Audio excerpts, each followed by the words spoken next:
my advice to new med students who want to come to Cuba is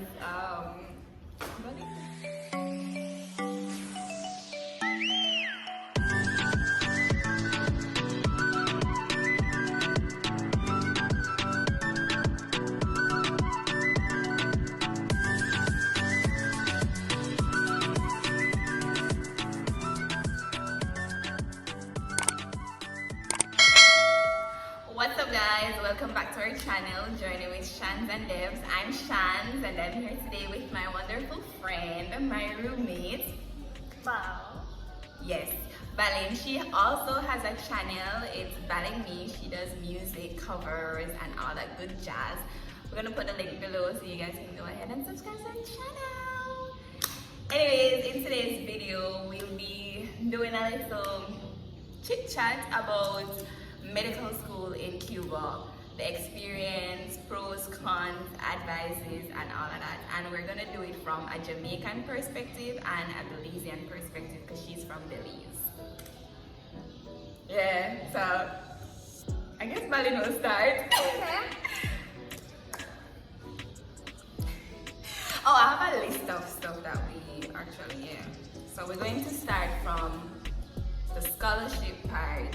Because actually, a lot of persons been messaging me, asking me about like Cuba and how you get here, the scholarship, the journey, the experience, and all of that. So we just decided to do a video together about that. So we're just going to start from the scholarship part. So usually they have medical scholarships between Cuba and Belize every year, and every year Belize gives out between 8 to 10 scholarships.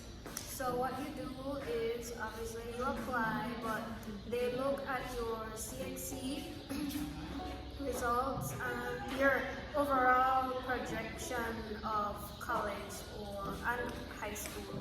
Usually we are granted the scholarships after an associate's degree because the country feels like you're not mature enough to go off on your own at 16, because that's when we finish high school.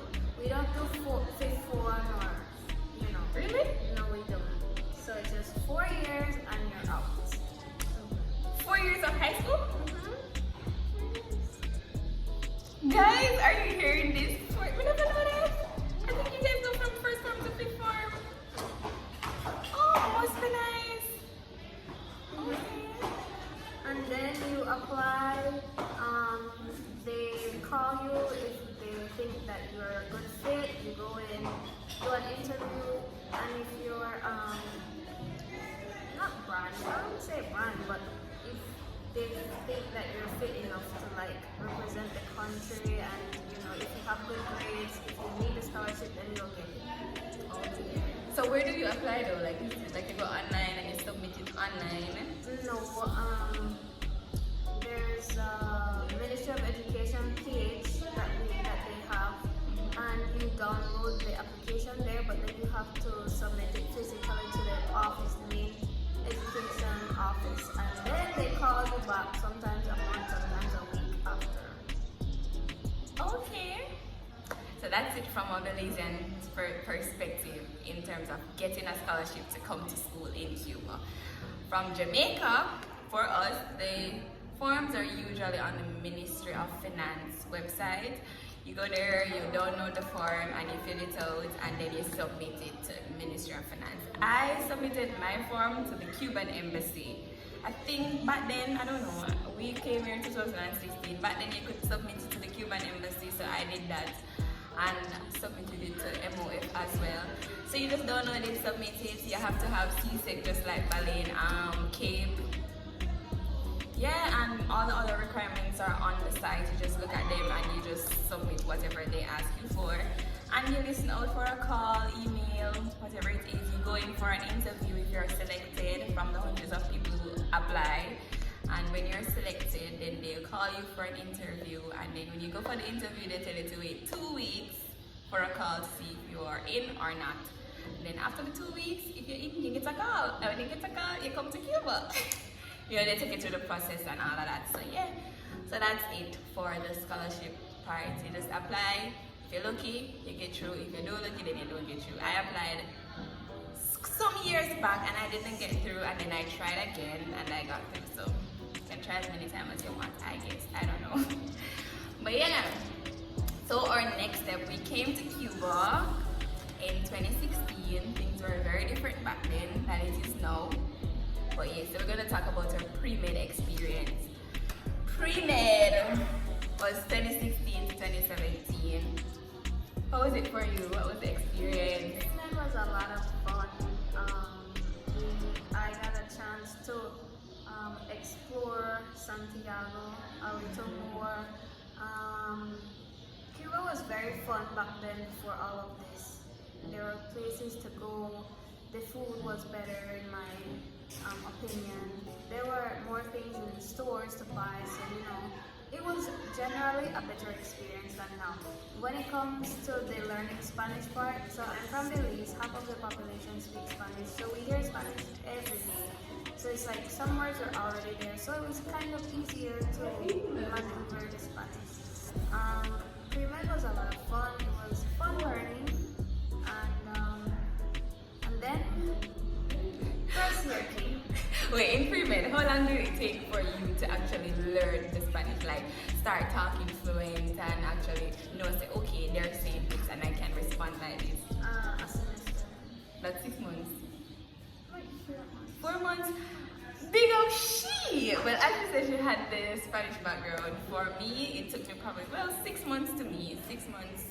I think I learned, like after 6 months, I was able to say, alright, then, can help myself. Still not 100% fluent, but we can help myself. We can pass the exams, we can read the books. Mind you, all the books are in Spanish, your classes are in Spanish, your notes are in Spanish, everything is in Spanish.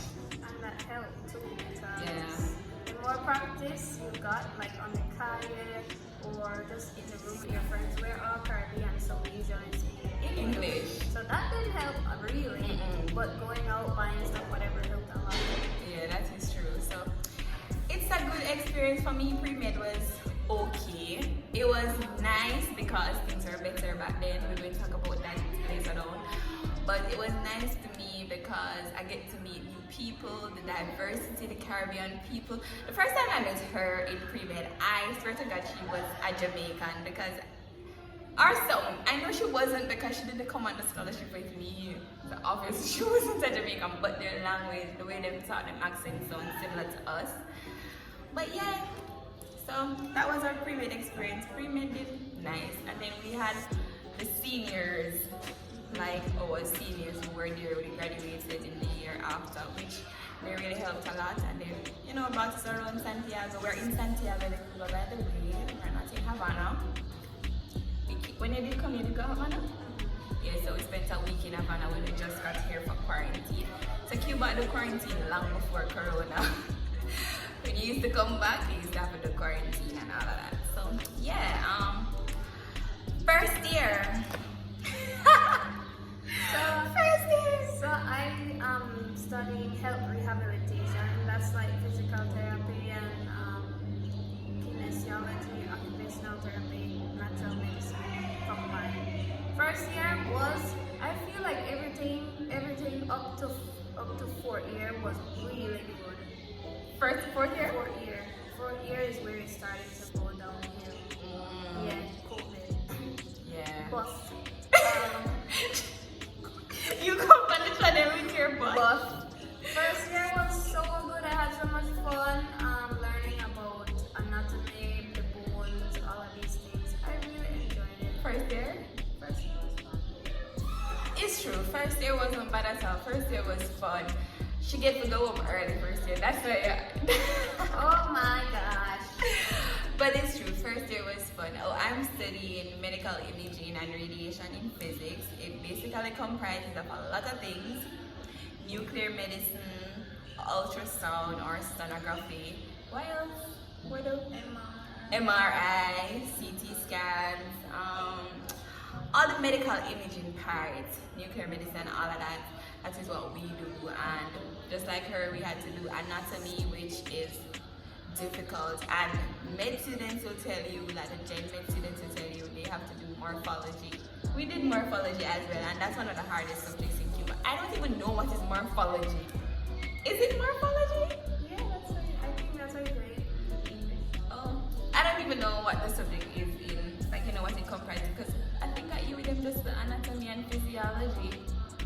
We do anatomy and this other subject called morphology.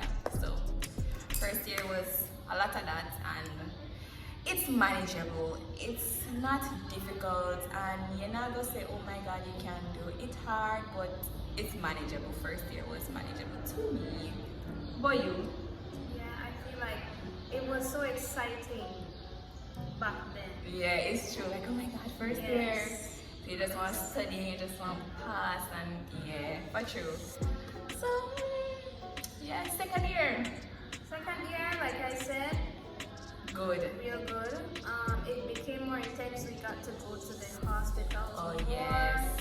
and we started to have contact with patients, with clients, and so it was tricky because then you had to really know how to use Spanish, like the conversational Spanish. Right, to be able to talk to your patients in Spanish. And explain, and then they ask these questions, and you have to know how to answer them. Right.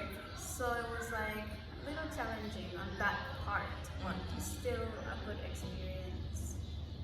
True.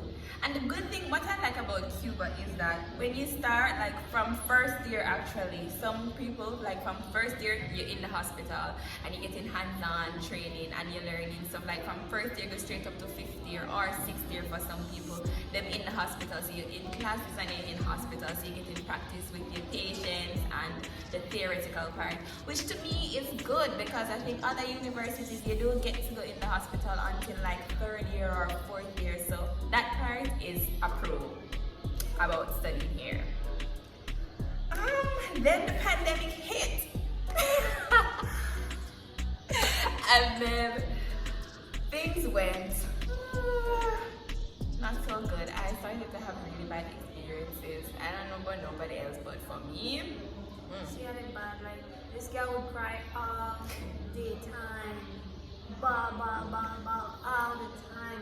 Always when I feeling my bed in a corner, wrap up on my blanket. Bruh. listen, the pandemic was bad because school stopped and you're in a one different country, no family. You have friends, you have these people, but they're not home. You understand? So it's like you feel like you're here alone, and the main purpose of you being here is to go to school and you can't go to school. So that was depressing. And we couldn't leave. We were trapped for some months. That's what hurt the most. Like, Yeah, we couldn't leave, and everyone want to get me out of the country. Everyone want to send for us, but then we escaped. They escaped. I was left here for months, 10 months. Wow, it's true. Oh my god, 10 months. poor kid. That's gone, thank God. We're in Yeah. our fifth year. So now we're in our final year. We made it through the pandemic. Imagine now we're in a med school through a panoramic, a Panasonic, a Panini, all of that. And despite the depression, the hard time, no food, mind you, we never have no food. And even with money, you still never have no food. And when there's food, sometimes there's no money. So it's like we were just, it's like a big back and forth. And then the country started to be cashless. So we had to be using this card called MLSA, or you have to use your Visa card. My Visa card did stop work. She never have no card, so we can't buy no food from the store. So we just stay with the Uncle Billy. Imagine you have to study for Uncle Billy, because even in the pandemic they were telling us to study from home, because of course you're not gonna recuperate those times. You understand? It just keeps going, so you have to keep studying while being hungry. She introduced me to curry tuna, by the way. And ever since then, I cannot stop eating curry tuna. So yes, so the food, I don't know if it's about the food. That is something I have to come and experience. It's, I don't know. What else you have to say about final year? Oh, we in final year now. What you have to say about final year? It is intense. We deal with both kids and adults. I feel like I enjoy working with kids more because they're easier to work work with. But what about their parents? Their parents are on board with everything. They just want their kids to get better. So, yeah. And then adults sometimes come in with their bad attitude one day, and then they're like, oh, really? But you have to do it with a smile on your face, and Right. So I prefer kids. So she's gonna clearly go into rehabilitation for pediatrics, but I know. Yes, I know. So that's that. Fifth year for me, we in the hospital every single day now. You're rotating. It's just rotation. So every month, I think, or every 2 months, or every 2 weeks, you change rotation. So you're just basically doing patients. You're basically working now without pay. So you just go to the hospital every day. You do your patients. You come home and they work then. They work for real. we have to do guardia, which is night duty, and we go in from 4 p.m. and we leave 7 a.m. That's on some rotations that have that. But I know. good. Listen to me jealous over she when it comes down to that part, because I guess that's the real world and they're preparing us for it. So, but finally, right now, I'm just trying to be positive and trying to say that okay, I'm soon finished. We can do this. I've been here for 6 years. It's soon done. I'm soon gone. My advice to new med students who want to come to Cuba is advice for them. New med students who want to come, or they do engineering here too. And yeah, so students in general who want to come to Cuba to study. We can only speak for med because that's the area we're in. Any I advice? think like the 3 basic things. This is beyond school. Make sure you come prepared with food and toiletry supplies. Not For the year, by the way. So come prepared. If you know you have specific palettes, now come without those things because you're in for a real awakening when you get Right. So make sure you got your pepper, your everything. If you have a sweet tooth like me, please bring on a thing because I tell you, you're in your bed, the bar, sweet, You can't get it. It's true. So make sure to walk with that for real. Like for the Jamaicans, when you love in the jerk season, walk with the jerk season. Make sure it lasts enough for the year. Walk with the Scotch bonnet pepper, Maggie, I don't know, Badia complete seasoning. Oh no, Lasco. Lasco, walk with that. Make it last you for the year because there is no milk here right now. There's no milk. People looking for milk. There is none. So walk with milk. Like, if you're not planning to go home for December, and by the way, you never know what will happen during the pandemic. So just come prepared for a year. You might be able to leave in December for Christmas. You might be able to leave in February. I don't know. But just walk with stuff for the year if you can. Pads for females for the year. Your deodorant, toothpaste, toothbrush, all your necessities, like she's saying, toiletries and whatever. Just make sure to walk with them. Also, come with an open mind. Be prepared to see things you've never seen before. You might have a cultural shock. Just be prepared. Be prepared. Walk with a little sweet treats, as she say. Put it down in a bag and save it once a month. Eat one once every month or something so it lasts. Yeah, just do the research. There's not really much to research and find though. But just come and be prepared. Say you're going to start med school. It's not going to be easy. It's going to be difficult, but you're going to pull through. And whatever the country hard, we're not going to pretend and stand over here and act like it's not. It is very hard and different. So just come prepared.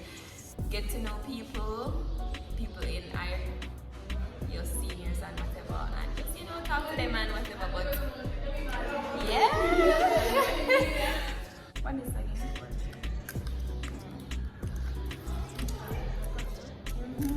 I like it. The lime. I like it. It's what, lime? Chili and lime. Right, tacos. You know what tacos? Okay, well, you've come to the end of the video, guys. Don't forget to like, comment, share, and subscribe. And go over to Balance channel. It's Balance Me. It's gonna gonna be right there in the link in the description box. Click it and go over there and subscribe to our channel. Girl Can Sing! Okay, so go over there and check it out.